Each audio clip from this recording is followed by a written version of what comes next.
Hey, a quick shout out before we dive into today's episode. Million Podcasts has named Beyond the Mask the #1 anesthesia podcast of 2026. Congrats to Sharon, Jeremy, and everyone behind the scenes making this show happen. And a huge thank you to you for listening and sharing the show.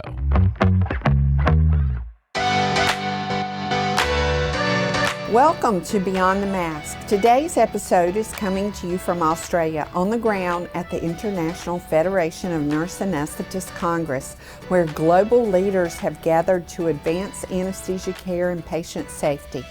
I'm joined today by a special guest co-host, Kevin Tim, that I twisted his arm to be here with me in Australia. He's here at the meeting helping bring these conversations to you. Today we're sitting down with Jonathan Chejfec to explore the fungal meningitis outbreak in Mexico, not just as a tragic clinical event, but as a case study in systems failure. Because in healthcare, harm rarely comes from a single mistake. It happens when multiple breakdowns across systems align. In this episode, we take human factors approach to understand what went wrong, what we can learn, and how we can build safer systems moving forward. This is a conversation that challenges how we think about patient safety. CRNA Financial Planning is a sponsor of Beyond the Mask podcast. Investment advice offered through Private Advisor Group. Nothing in this podcast should be construed as investment advice. Plus, did you know listening to our podcast can earn you Class B credits? For details on how to submit, visit the CE credit section at beyondthemaskpodcast.com. Welcome to Beyond the Mask, innovation and opportunities for CRNAs and advanced practice nurses, with certified financial planner Jeremy Stanley and CRNA Sharon Pierce.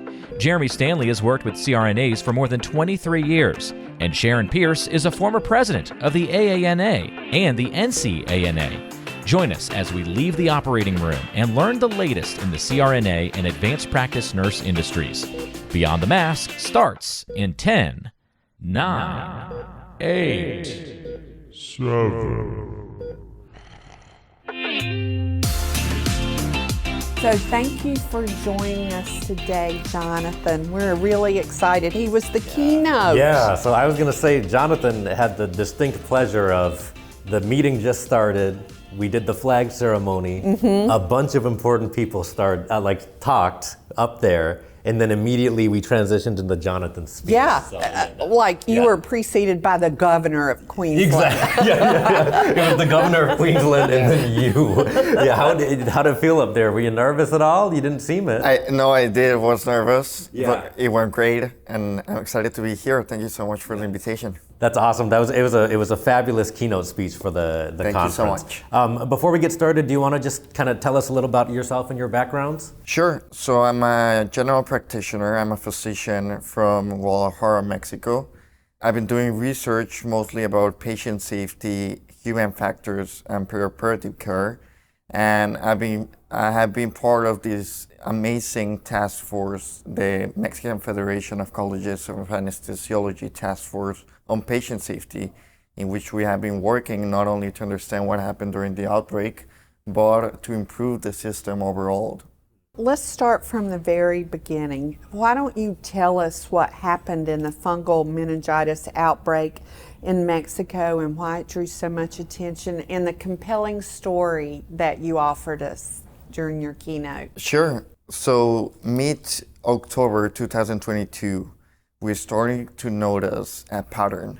Several patients, healthy patients who came into the hospital for obstetric care, starting getting weird clinical symptoms related to neurological effects.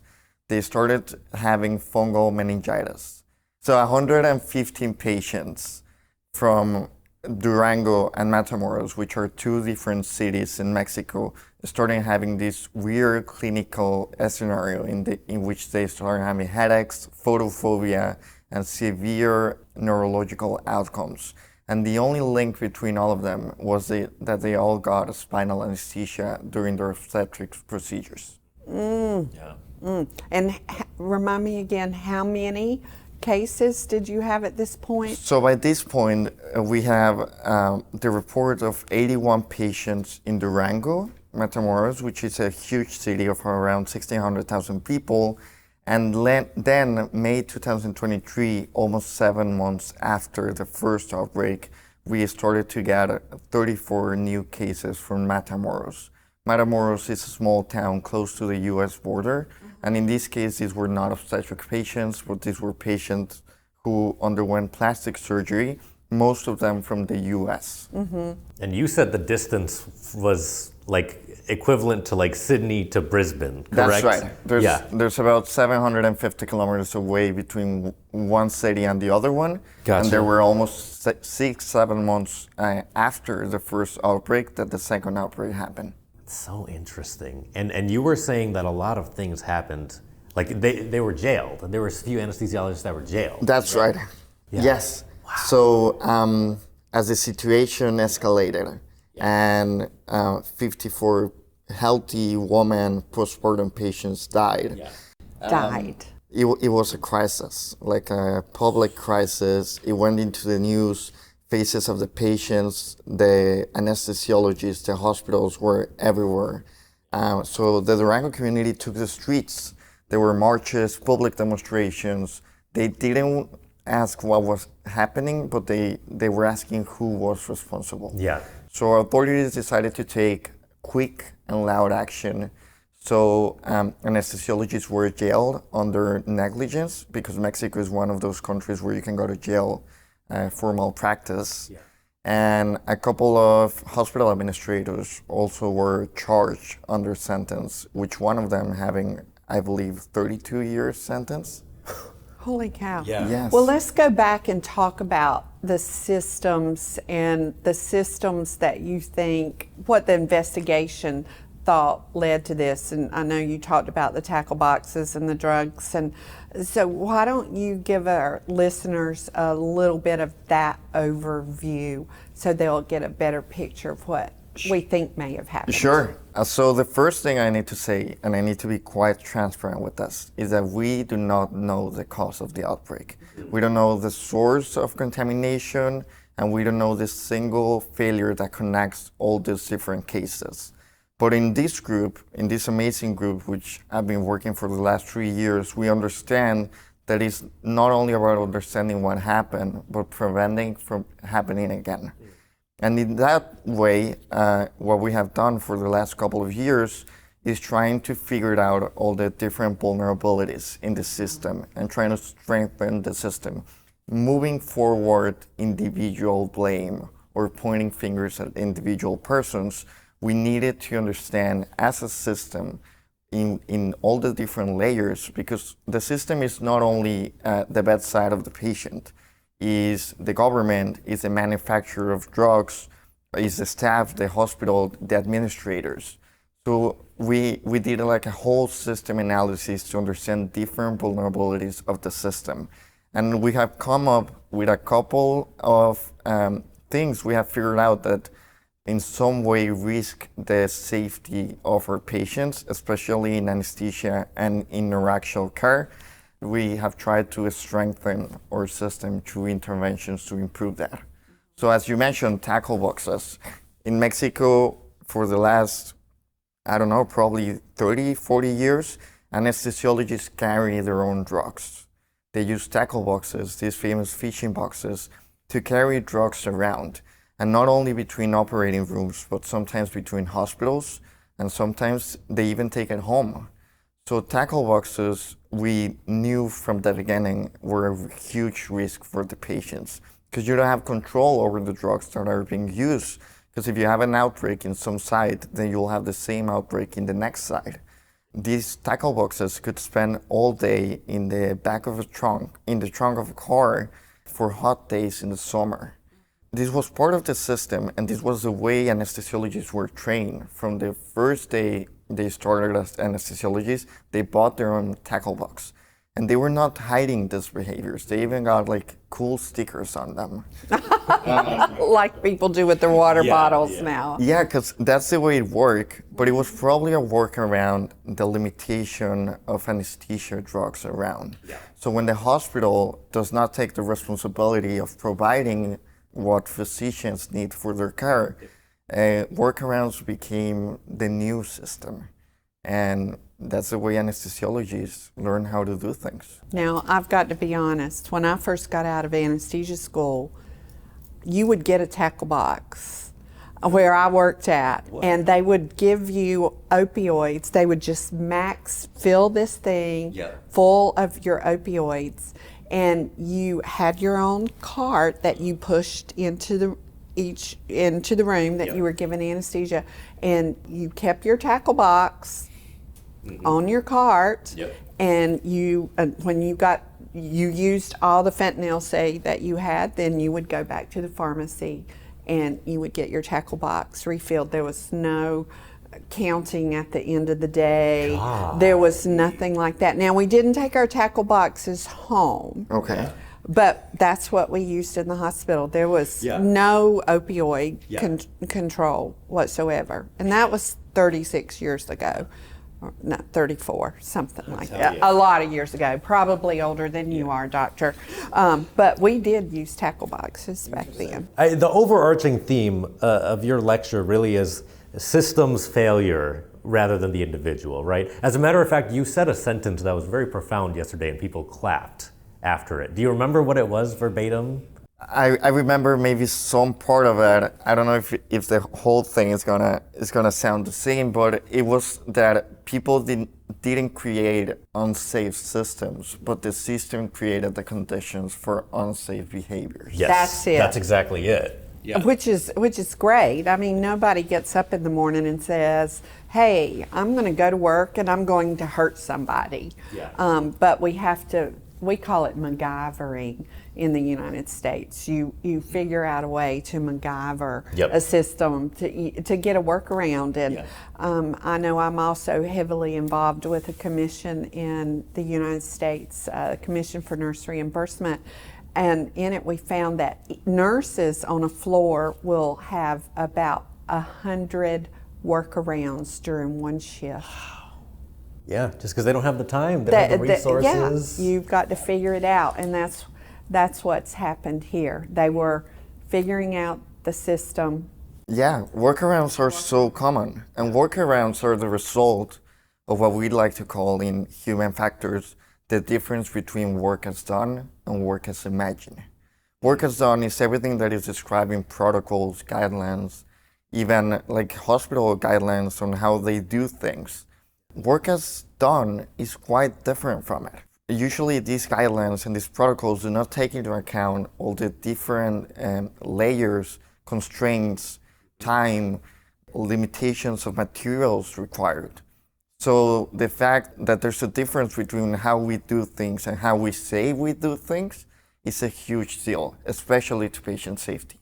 So in this situation, what do you think contributing factors were that allowed this whole thing to happen?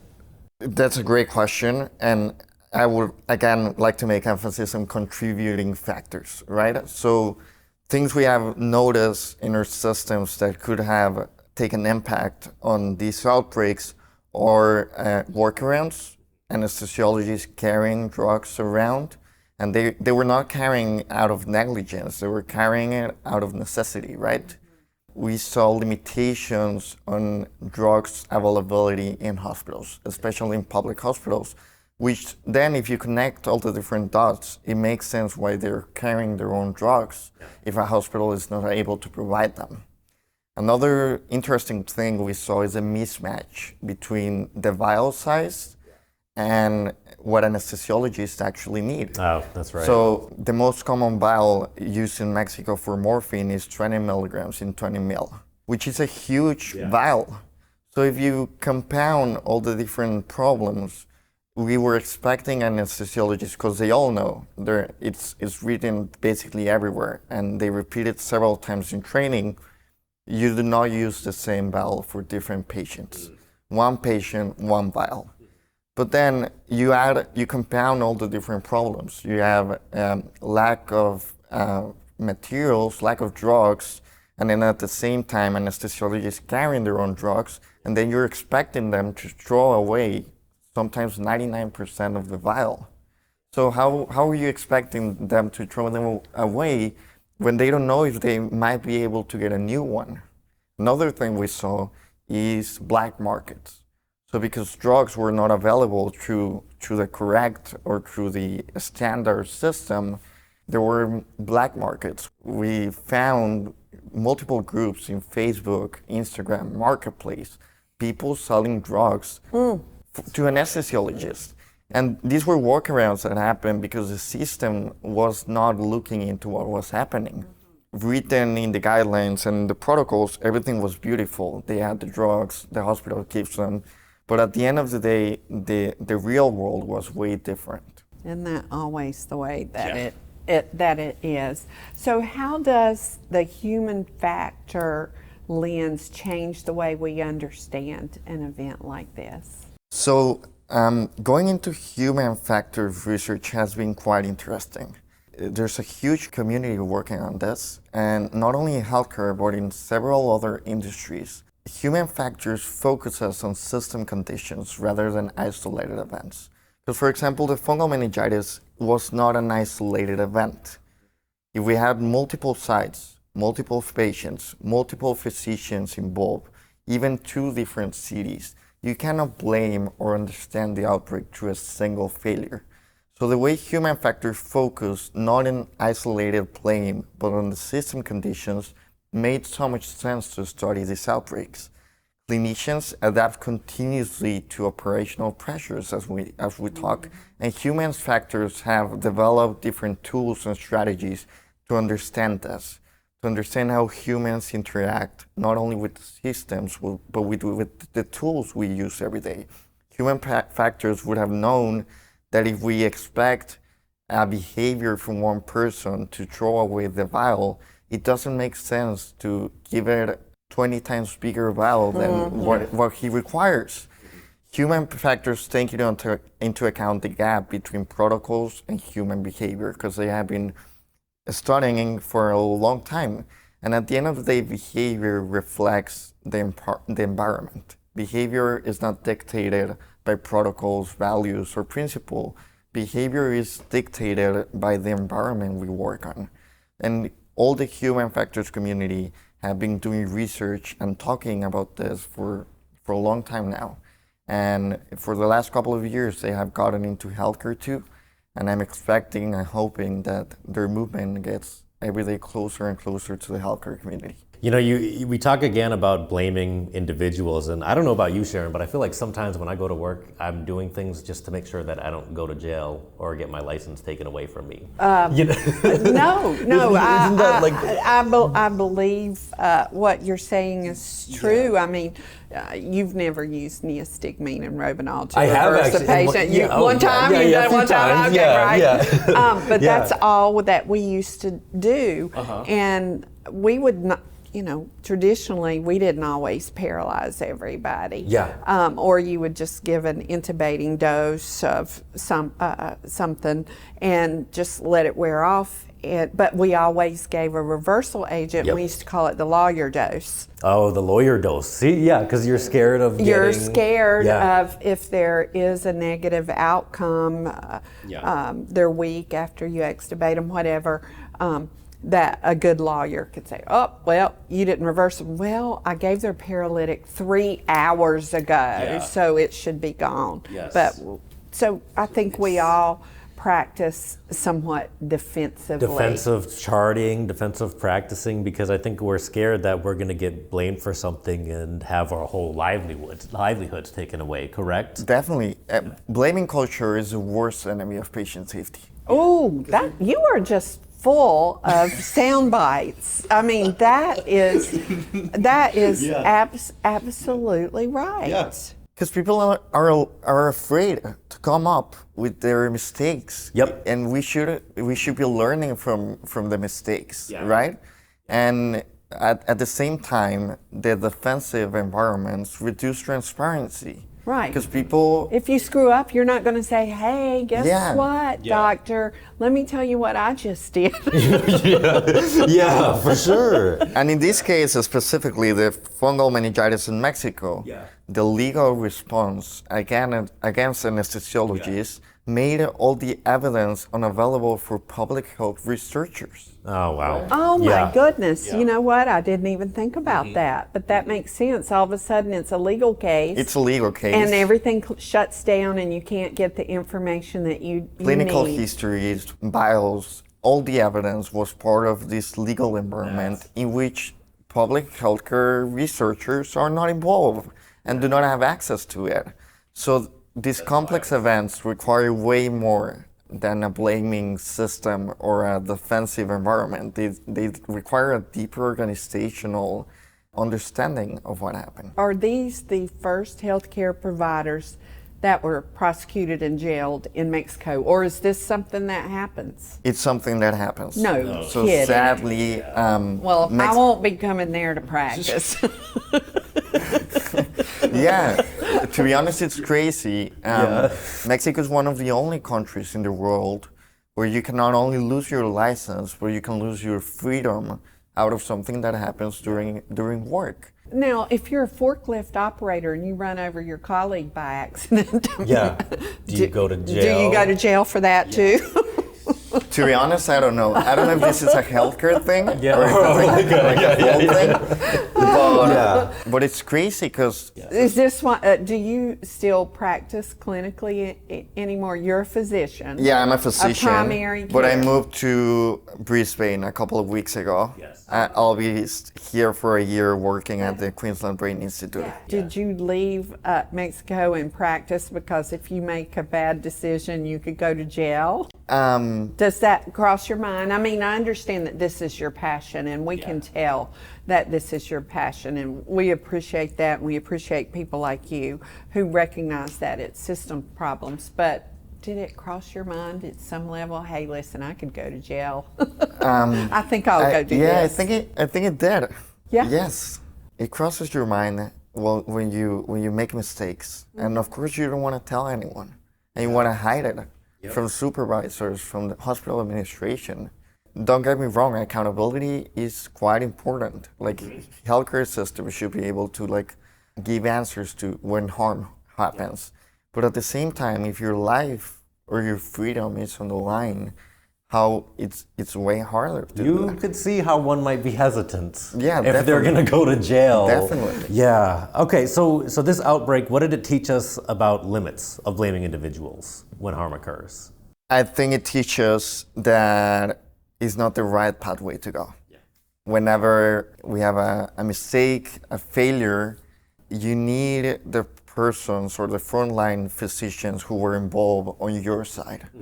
So blaming them, you'll have them as enemies, and we need them on your side in order to understand what happened. Especially if you don't know what happened, then you need them way more to understand what happened. System failures cannot be analyzed through individual blame or individual lenses. You always need to take a step back and look at the full picture. And the full picture is not only the clinicians or the hospital. The full picture are the different layers of healthcare: organization, clinics, hospitals, government and regulatory agencies.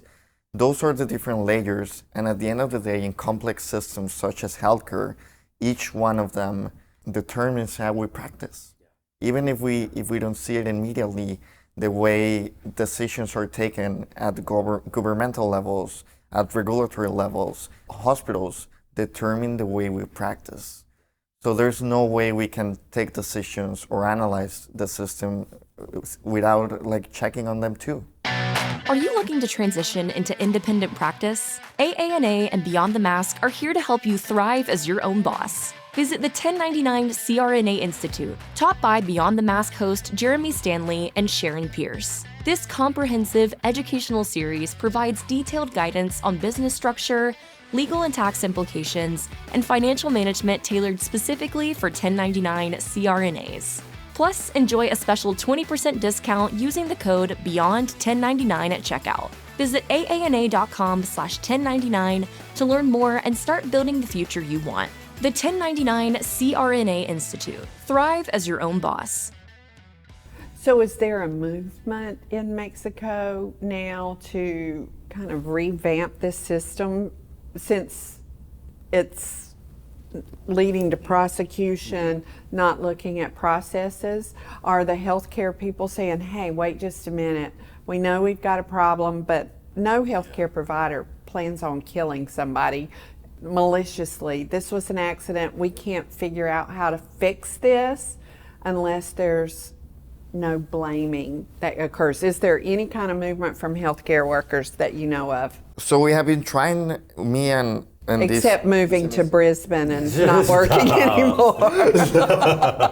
No, me and this amazing group of people, most of them are international practitioners who are interested in this outbreak, and they have been giving their time in order to help the Mexican system get better. We have been trying to push their knowledge because we have human factors specialists and human behavior experts involved with this group, and we have been trying to push what they know into the system.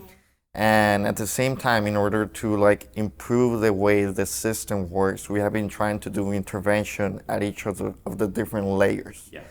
So for example, the vial size. Okay. People in behavioral science know intervention. There are different types of interventions. For example, teaching and learning. Healthcare loves to have courses Trainings. or training.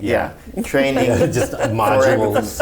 But training, we have realized that training is expensive. It consumes a lot of time, and at the same time, it doesn't change behavior. No. Right? No. So in this system analysis we did, we had two options. Either we spend all of our money and all of our time in order to teach anesthesiologists not to reuse the same vial, or we could step back and go with the pharmaceutical companies and ask them for proper sizes of vials. Because if the vial is just 1 milligram, 1 mil, there is no way you can reuse that even if you want to, right? So it's a different approach, but we think it's way more useful. We're having the same problem in the United States. That's the reason why this is also intriguing us. But it's kind of a new issue. And I spoke about the nurse from Tennessee. She worked at Vanderbilt, Redonda Vault, and she was criminally prosecuted for a medication error that she self-disclosed.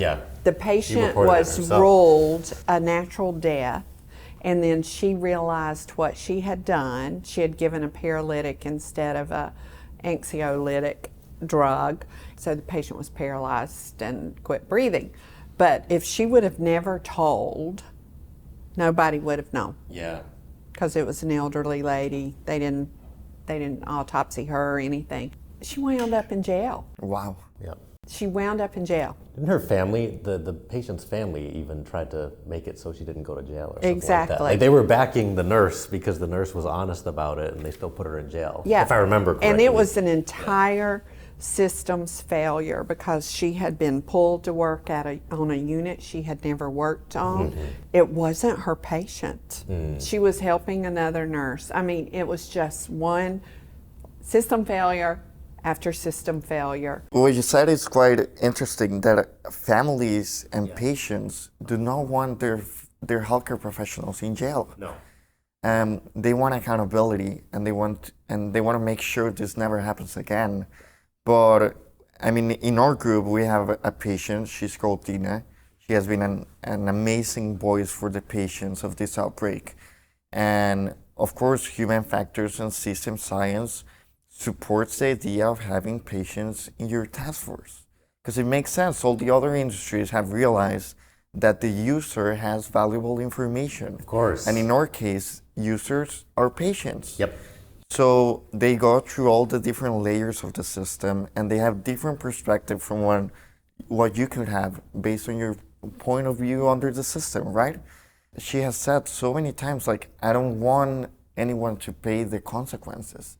I just want to get to the truth, and I want to avoid this happening ever again. That is fascinating, though. You said the patient's name was Dina. Dina. Yeah. So you had her at the beginning of the PowerPoint. She was part of this whole thing. She survived, and now she's helping. Yeah. That's phenomenal. Yeah, she has a fantastic story. Sadly, she suffered the fungal meningitis after the outbreak. She was pregnant at the moment, and she got the meningitis after her neuraxial anesthesia. She spent several months in the ICU. Yeah. She had multiple neurological surgeries, and she needs to take antifungals for the rest of her life. Antifungals which have caused like a system organ failure and several adverse events.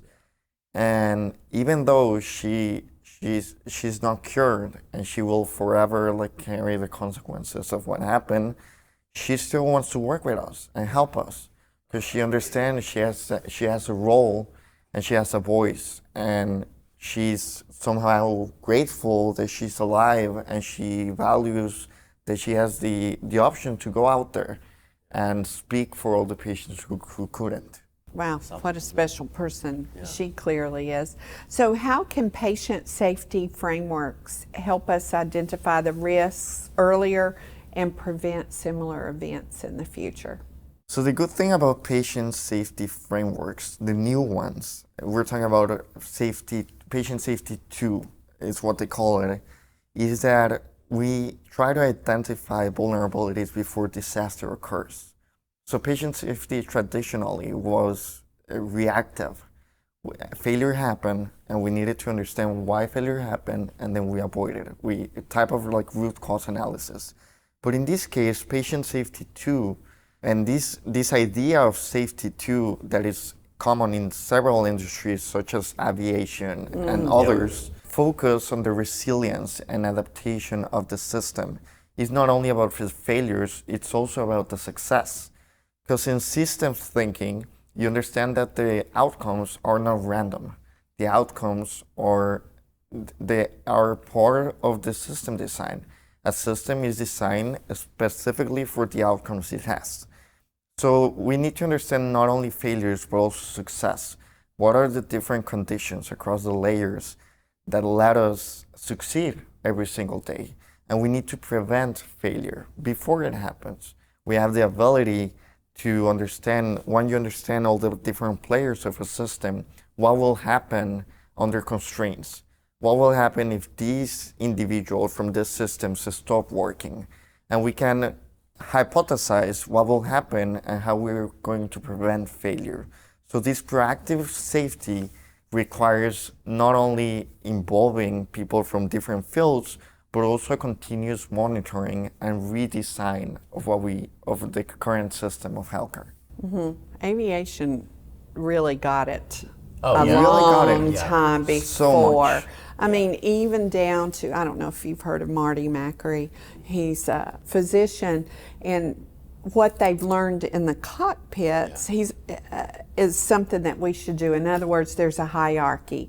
And in cockpits, they now call each other by their first names because you're more likely to say, hey, I think this looks wrong, if you call somebody by their first name instead of Dr. So-and-so and then, right? Yep. Because you're just more likely to. Just little things like that, that the aviation industry, of course I realize we can only kill one patient at a time.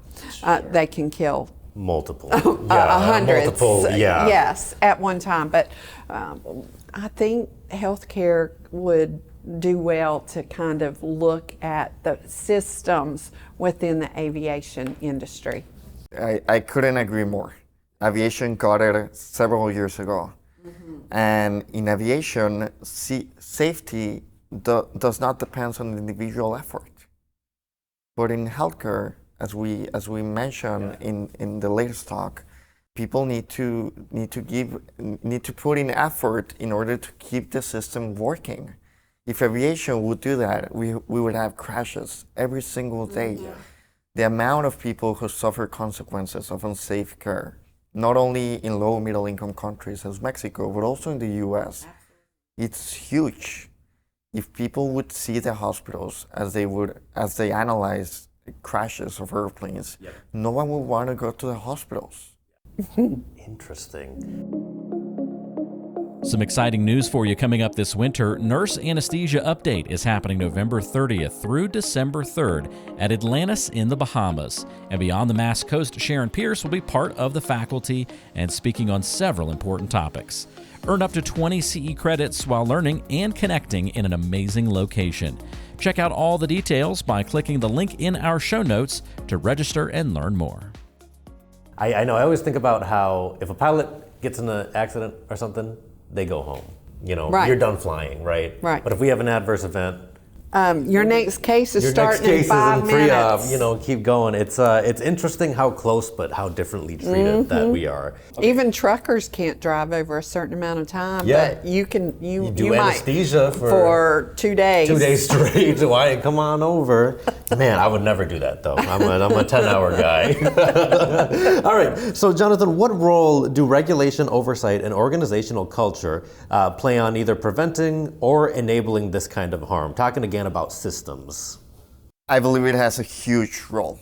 So these are all different players of the system, right? So regulation establishes the minimum safety requirements or standards. Oversight of these regulations help maintain certain consistency across institutions, which is good for patient safety. The bare minimum of what we need for the safety standards to be established. And then organizational culture shapes communication and the reporting behaviors. As we talked before, reporting should be without blame and without consequences. Because out of reporting is how we understand how the system is actually working. And at the end of the day, policies are not sufficient. No, policies without the operational support cannot get it anywhere. So the only way to actually change the way we work is to have a system that understands. It's brave enough to actually see the way we operate. And we need to make smaller the gap between the way we work and what is established in the guidelines or in the protocols. So at the end of the day, safety culture is quite irrelevant, because safety culture determines if someone will say the supervisors if they had a mistake. Yep. Yep. I know at least in my job we have if something bad happens, it's an anonymous reporting that isn't punitive whatsoever, but it's kind of collated data, and if things need changing, it's Really? changed. Yeah, and you're not scared to report it because you know Well, unless that's pretty interesting. unless someone did something that was like totally benign and reckless, they don't get in trouble for it. We just want to know if something bad happened so we can track that data and see if there's a change. For clinicians and healthcare leaders listening, what are the most important lessons they should take away from this case? I believe the main takeaway lessons is that organizations must pay attention to the normalized workarounds. We need to understand what's the actual way of working. And workarounds are not out of negligence or out of fun that people don't want to work the way they work. Every workaround has a reason. So we need to dig further into why is there a workaround about something I want it being done this way and it is being another way. Leaders must understand the frontline operational realities. What is written in the paper is not enough. Okay, we need to involve frontline practitioners into these committees where they can tell us what is the reality of how they are working. And at the end of the day, learning cultures are essential for a long-term safety improvement. We won't get it right the first time, and we won't get it right the second time. But at the end of the day, if we establish feedback loops to understand how things are changing, what is working and what is not working, we will eventually get to a safer system. Yeah, and that really does kind of move into the next question. I feel like I've heard more than once at this conference, we're moving on from being reactive to proactive instead. Like that's, with AI, with whatever we're doing in practice, we shouldn't just be reactive, we should be proactive. So how can these healthcare systems move from this whole reactive culture to overall just being proactive and building safer systems? That's a great question, and I believe it's all in surveillance, communication, and we need to be able to identify harm before it escalates. In this case, we had more than 100 patients.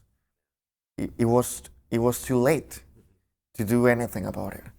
So many patients had been infected, and even some patients were diagnosed, and we had at the same time patients with the same symptoms who were not diagnosed and treated.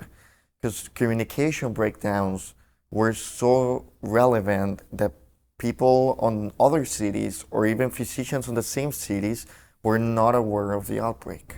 So the only way to become proactive is to have systems for continuous learning.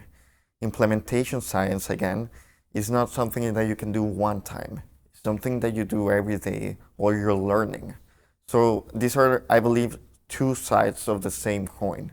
One is continuous monitoring to understand our system, and then is having new ideas and proactive approaches to change the system towards the way we want it to.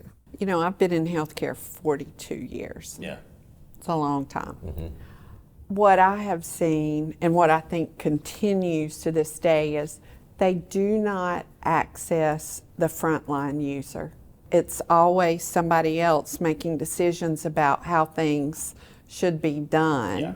And they never consult the person who's in the trenches, boots on the ground, whatever nomenclature, however you want to put it, we're not consulted. Even when they build new operating rooms, I have places and the beds are wider because Americans are wider, but the doorways are still narrow.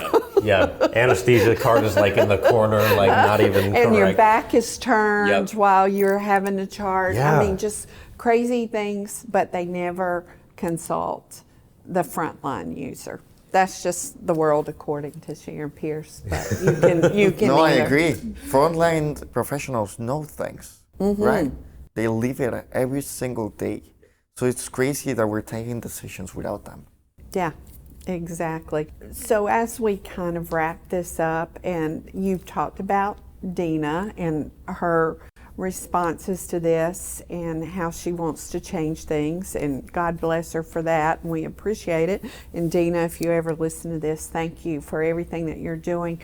But why is it so important to keep the patient perspective at the center of all of these conversations about safety failures?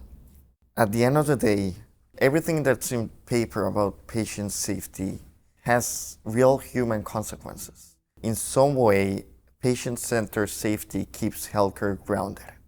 So every time when we had our meetings for the FMCA task force, we would like to end telling the story of a patient. Because somehow it's easy to forget that you're talking about real lives, right? In some way, patients became numbers, and numbers get loose in everything we write. But at the end of the day, these are people, and these are real affected lives. So at the end of the day, the purpose of system improvement is a safer care for people. So we need to stop designing for the people, and we need to start designing with them. What ended up happening with this meningitis thing? Still getting it, or is it all fixed now? What's the conclusion with this whole We haven't story? recorded since 2023 new cases. Oh, that's pretty good. Which is a good thing. Yeah. The system have had a couple of changes, but never enough. We need to continue improving our system and the reliability of our resources, of the different layers of what makes patient safety real. Yeah. Anesthesiologists are out of jail. We have been trying to fix the community in Durango and Matamoros. Because even when anesthesiologists are out of jail, the community was, the communication and the trust in the physician were broken. Yeah. So we have been trying to fix that. We have been trying to put patients first and let patients talk about how they feel about what happened. And in the meantime, we were trying to get through the different layers, different things to make our systems safer. For example, not using tackle boxes. Yeah. Hospitals providing everything required for anesthesia. Vials correctly sized according to anesthesiologist needs. Because that's the other thing. Anesthesiologist needs to be involved in the design of manufacturers. Because we are their users. So it's the same point of taking into account patients in our system. They should take anesthesiologists into their system.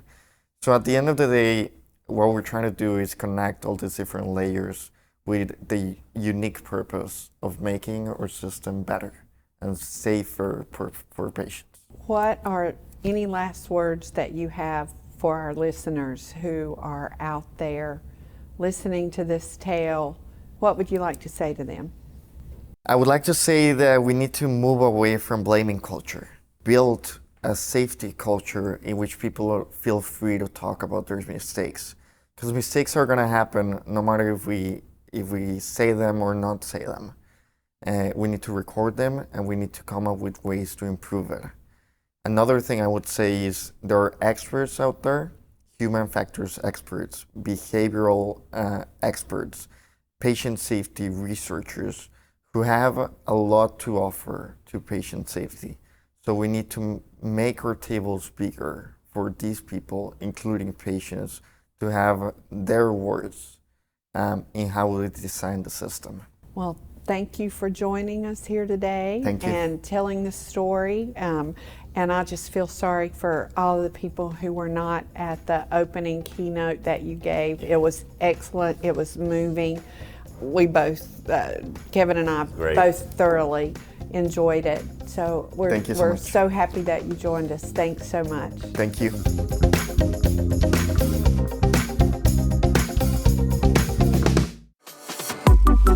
Thank you for tuning in to Beyond the Mask. If you enjoy the show and want to help us grow, the best way to support us is simple. Leave a review on your favorite podcast platform, share the show on social media, and tell your friends. Your word of mouth is what keeps us going strong. We're proud to consistently rank in the top 50 medical podcasts nationwide and to be #1 in the CRNA community. All thanks to listeners like you. Your support helps us stay there, and we couldn't do it without you. We'll see you on the next Beyond the Mask.